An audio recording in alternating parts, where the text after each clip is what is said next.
जी हाँ दोस्तों, नाम तो सुना ही होगा ट्रेंडिंग स्टार खेसारी लाल यादव, जो कि अपने दुश्मनों को परास्त करने में कभी हार नहीं माना है।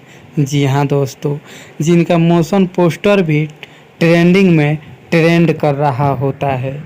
हम आप सबको बता दें कि बोंधु 3 दिन इसका टीजर आज रिलीज किया गया, जो कि बंगाली और भोजपुरी मिक्स सॉन्ग है दोस्तों। बहुत ही बवाल का टीजर है।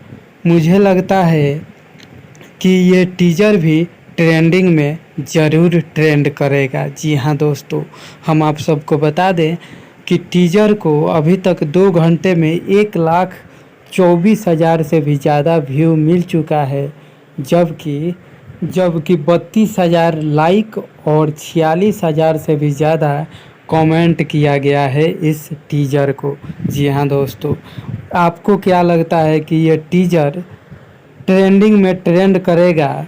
हमें कमेंट बॉक्स में ज़रूर बताइएगा दोस्तों। मिलते हैं अगले अपडेट में, तब तक के लिए नमस्कार, बाय बाय।